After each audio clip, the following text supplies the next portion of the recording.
that does that. We have a homeschool prom, and it's a dateless prom, so everybody gets to dress up. Everybody gets to come. And we have people who drive up to 3 hours away to be a part of it. In fact, we now have kids who go to school whose parents ask us, is there any way my child can come to your prom instead of ours? Because there's, there's a lot of immodest clothing, and we kind of go over the songs and make sure they're good, and we have little notes to the girls of, let's have modest outfits, and a lot of parent chaperone. It's fun. That we can do the fun things. You can put on plays. You can have your own science fair. We compete in the spelling bee and the National Geography bee. We developed a debate club, and we compete with other homeschool debate clubs in the state.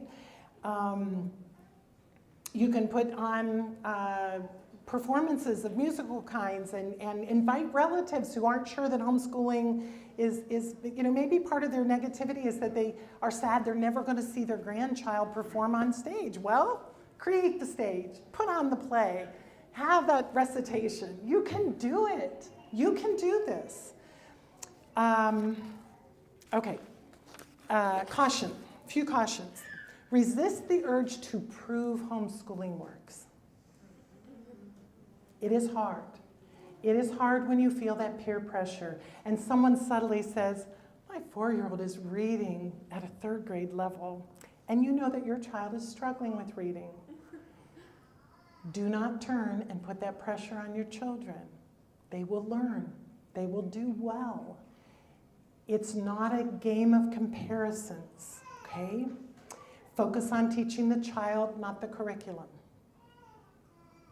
Take advantage of the support that you can find. It takes a lot of inner strength and courage to do something so different. Maybe no one in your family has ever done this. Get the support you can get from those who are here. They'll pray for you. They'll help you. They'll make suggestions. Sometimes you just need small adjustments. Someone told me that a plane is off course 90% of the time. And they're constantly making little adjustments. When I teach my children driving, in Ohio, you have to have parents with you 50 hours. And my husband puts in a full 20 to 25 minutes with each child. So I do the 49 hours and whatever, because really that's all either of them can take.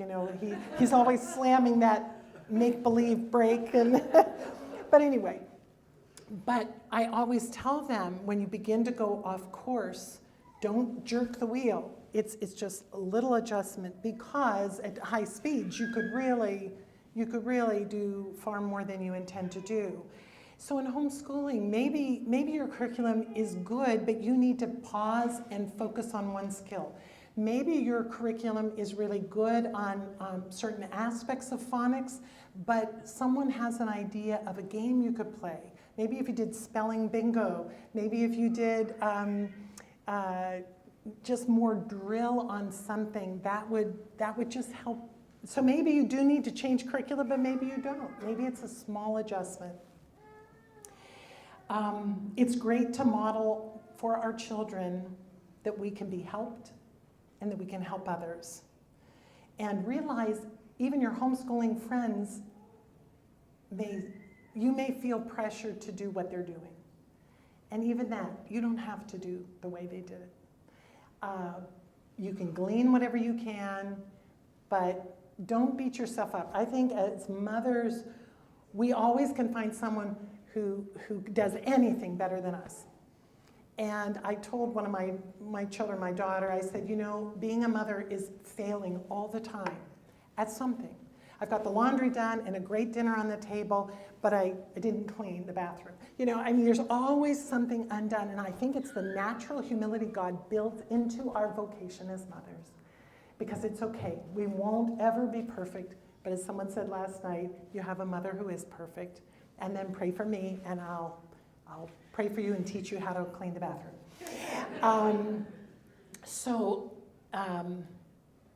Yeah. Okay, enough said. Just try not to compare yourself to any other mother, father, couple, Learn what you can, be inspired, but don't get devastated by what you're not learning. You can learn.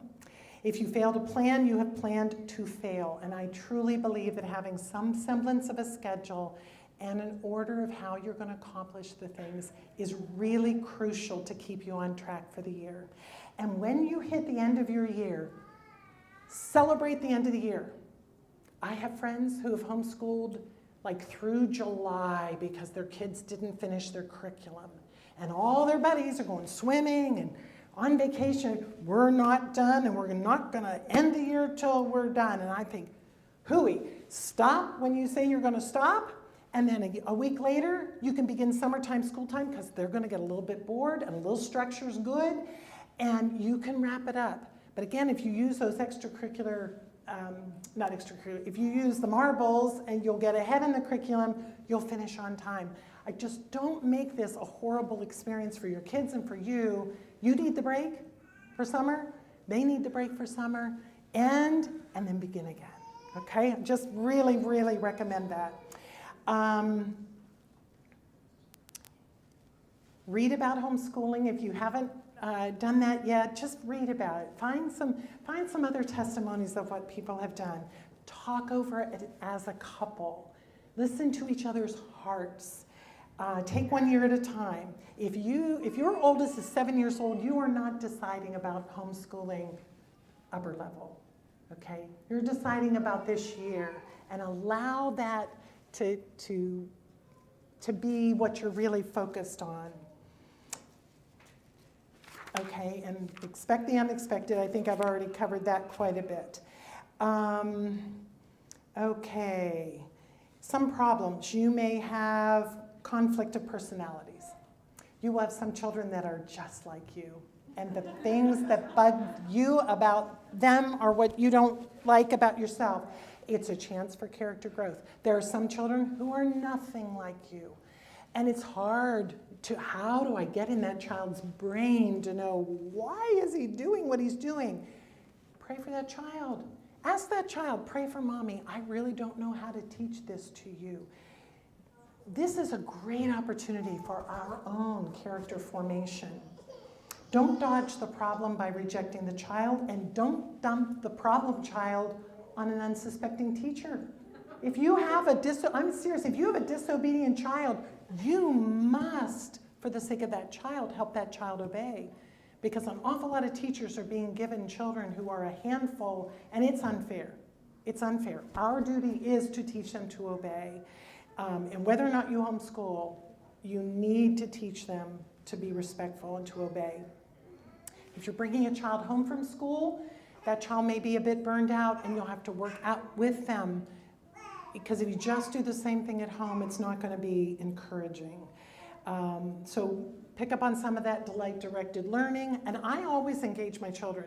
I would say, okay, we're heading into 4th grade, 2nd grade, and kindergarten. What do you really want to learn this year? What would you like to do? And some of them will really surprise you. My one nephew said to my sister, I want to learn to whittle. Whittle. So she found a group in town. She took him over. I believe the youngest person there was in his 70s. And they were utterly charmed by Christopher. And they taught him everything they could. And it was just wonderful. Now, that doesn't really technically have to do with school. But it did. It was a skill. And he learned to talk to adults. And they were so thrilled to know him. And it was just a wonderful experience. So they may have wonderful ideas of what they want to learn. Moms have to have a break. So dads, you are really, really key. You may not have the time or energy to teach any one subject. Or you may have a subject you really want to get to be the teacher of. Really come alongside your wife and find out, what does she need for encouragement? Maybe, my sister had a rule that if she was having a tough day, a call to dad at work was always an option. And that was not a happy call. If a child had to call dad at work, there would be consequences. But on the flip side, that was something Carrie could lean on.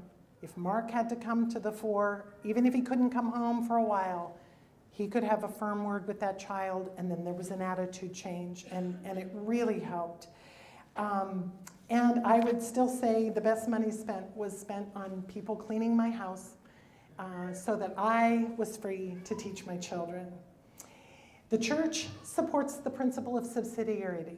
Pope St. John Paul II said, whenever the family is self-sufficient, it should be left to act on its own.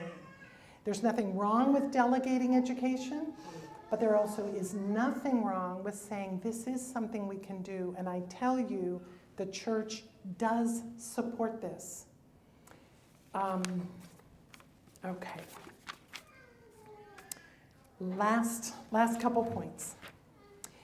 Marriage is a call to holiness.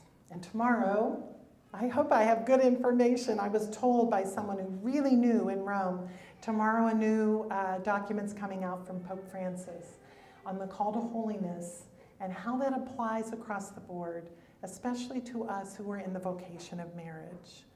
We are all called to holiness. Our children are called to holiness. And so if God is leading you to homeschool, and I won't presume that he is, but if he is, he will give you the grace to do it, and to do it in such a way that the kingdom moves on, that your children are blessed, you are blessed, your family as a whole is blessed. I love Mary as an example because you know when the angel came to Mary and said, "Hail, full of grace, the Lord is with you," and he gave her this mission, she did not say, "I could never raise the Son of God. I'm not capable of doing this. I'm in the second person of the God." Neither did she say, "I'm perfect for the job. Just let me at it." God isn't looking for a false confidence from us, but he also isn't looking for false humility. He's given you gifts, skills, abilities. I talked to a couple of different people who are not from Ireland. He's given you backgrounds and languages that would be such a blessing to share with your children, the history of those countries. There is so much you have to offer. And these are the people you love the most in the world, the souls Christ has entrusted to you. And for me, homeschooling has definitely been drinking a deeper draft of motherhood, a quantity of quality time. And I'm so grateful. I also offer you 2 Corinthians 12. Now, I know you sat for a long time, and I hate to have you sit any longer, but she said we have time for questions. So, do you want to, okay, can we do that? If you need to stand up or go, feel free to. Okay. Thank you very much, Kimberly. That's fantastic. I was just wondering, I'm conscious of the importance of the father's role in handing on faith. Yeah. And I've seen it that, children tend to be more likely, I suppose, to stay in their faith if they've got the role model of the father as well as the mother. And I'm wondering what your view would be on building that kind of formally into a curriculum. Do you think it's important that a father sits down and does catechesis with the children formally, or did you find that happened just more naturally around the dinner table? Okay, and I don't know if you could all hear the question, but she was basically asking involvement of dads in faith formation. I'll give you the most recent study that Scott told me. If in a family the first person to become a Christian is a child, there is a 3% chance that the rest of the family will become Christian. If in the family the first person to become a Christian or to really live this faithfully is the mother, there is a 17% chance that the family will become, the whole family will become Christian. If the primary person who has faith and leads the family is the father, there is a 97% chance that the entire family will be Christian. It is incredible the difference fathers make with faith. It is irreplaceable. And I've been in so many cultures where these mothers just keep saying to me, "I just take care of the religious formation. I just make sure that we get to Mass." My husband's not into that. Dads, there is nothing more important that you can give and I know how much you want to provide for your children. There's nothing more important than the faith. So how do you do that with a busy work schedule? If it's possible to have prayer, including Dad in the morning before he leaves for work, that would be really great, because they'll watch you like a hawk. When 9/11 happened, the next day we met for morning prayer, and there was just a different energy in the room. And my daughter said, "Are we going to die? Are we going to die?" I don't know how old she was. And Scott said, "100% chance." And she said, and he said, "Not today, honey, not tomorrow." But he said, "That's why we pray in the rosary, help us now and at the hour of our death." We don't know when. I know, not the answer you might expect, but it was powerful, because of course at the moment we were thinking more about death than we normally think. My sons, after dinner, have a time of reading a Bible story with their children, all three fathers. They pray with their children. I know my Michael does a little act of, like an act of contrition, where they'll say that they're sorry for their sins. And then all the fathers lay hands on the children and give them a blessing that Scott sort of developed in our family life, and then they have all imitated that. So on a consistent basis, that is powerful. And then let it come up in the dinner table. Share something. You know, if Scott just instigates a lot of conversation, and dads can do that. You know, just share something from your prayer life, or I talked to this person about the Lord, or I talked to this dad and he's really excited about growing in Christ, and let that be part of normal conversation. And that will just show how important it is. Then on their 13th birthday, we had a special thing, and Scott got to do it 5 times. I only did it once because we have 5 sons and 1 daughter. And it was a surprise. I think we pulled off the surprise every time. But on their 13th birthday, Scott just said at one point, "Pack a bag, we're going overnight." And he took them away to a hotel. Every male family member, except Scott's brother, who's not a Christian, but all the other ones, and my father called and gave each son a charge for chastity. This is what it is to be a man. Save yourself for marriage. I mean, really, you talk about power, your grandfather and all of your uncles, and then as the younger boys went, then the older brothers called and gave that charge. And then in my daughter's case, my mother called, my sisters called, my sister-in-law, and my sister-in-law on Scott's side. And then it was part of a fun thing. They would go swimming in the hotel and and have a movie, and then next morning go to Mass. So it was a blend of strong spiritual things, and then also just something fun. But you could do that. You could do something special to celebrate a 13th birthday or 16th birthday, and just make that a special time together. And then draw them in as they become teens into some of the adult things that you do, maybe an evening of recollection, or I have a friend whose father taught law at Notre Dame, and they had 10 children, and every Saturday he took them to confession. And she said, "I can tell you, we did not do things we might have done on Friday nights knowing Dad was going to confession." I will tell you that my husband goes to confession every week, and he never, ever downplays that with our sons. And he said, "I go because I need to." And he has a rule with all of our children: if you ever need to go to confession, you tell me. You don't ever have to tell me the reason. I will find you a priest and I will take you, no matter day or night. And he has done that faithfully. So those are ways that he has initiated that spiritual leadership in our home. And I'm sure many of you men could share a lot more ways. But yeah, really, your engagement is just huge. It's just huge. And I don't think you can underestimate it. Somebody else? Yeah. Okay, how did I decide what curriculum? You know, I started from the beginning, so I had years where I was thinking about it, And so I would come over to a friend's house and say, can I see your setup? Can I borrow a couple of the curriculum overnight, or over the weekend? And I would take it back, and I went to homeschool fairs that had curriculum available. So I don't know if you have a chance, you don't have a chance to do that. Of course, we didn't have online.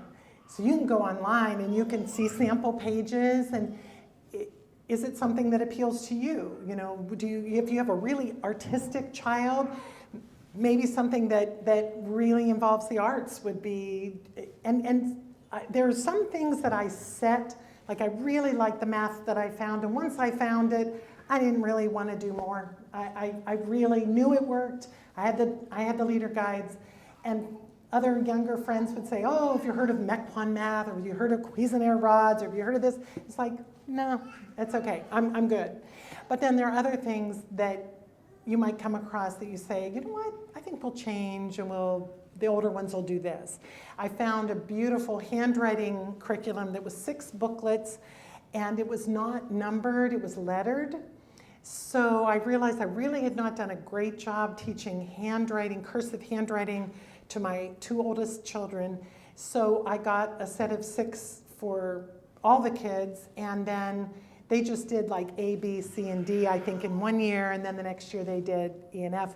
And they didn't feel like, oh, I'm doing a first grade book. It wasn't first grade, but I mean, you know what I'm saying? So see if you can see it.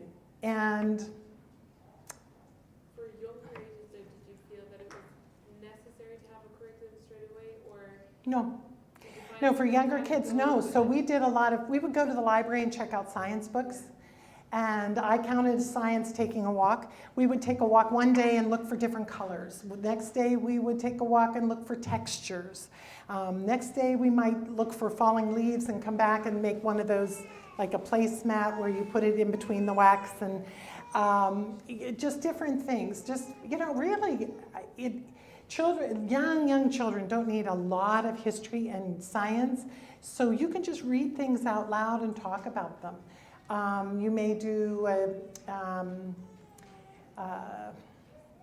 trying to think.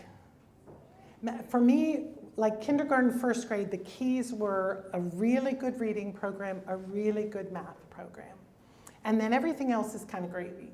So I did this little ad hoc French class, and my friend taught a science class till she didn't like how Catholic I was becoming. And you can do sort of random little things. And whatever sounds interesting to you, what sounds fun to you? Marching around the house counting math facts, or I don't know, I made up a tune to the Old Testament books and the New Testament books, and I would set scripture to music, and we would sing and chant that. And if you love poetry, it's not too early. Have them, one of our favorite ones that, of course, they all learned and they enjoyed more and more as other little kids learned, it was the Goops.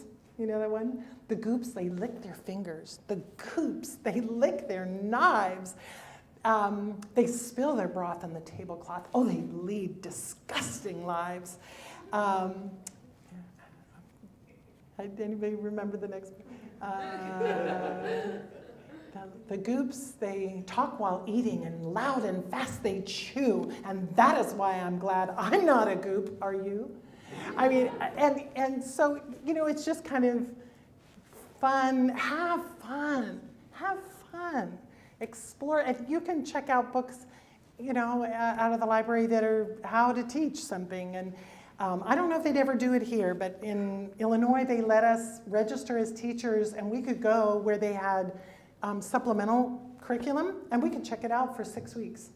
And our public library did that too. They recognize us as teachers, and we can have materials twice as long as the ordinary person checks it out. So, and your library may have fun games, instead of buying a whole lot of educational games, see if you could borrow one. Or maybe another family buys one and you buy one, and then you swap and share. And just one more point of curriculum. For deciding for secondary curriculum, did you decide with an end exam in mind? Like, did you say, okay, my aim in the end in like 6 years' time is to take the SAT? Or, like, I know you were in the States, so it's probably SAT, but here you have the choice of doing A levels, Right. back, the leaving cert, lots of different options. A lot of people seem to be keen on doing the SAT from talking to others. But do you decide with an exam in mind, or do you just No. educate them what the I would not teach to an exam because you will miss. Now, I don't understand your system, so please don't take this the wrong way. But in America, I would never teach to an exam because then you're focused on particular things, but you can miss so much. We wanted our children to take an ancient language and they could choose between Latin and Greek, and then they took Latin and Greek. That's not going to be on the exam, okay? But if you know ancient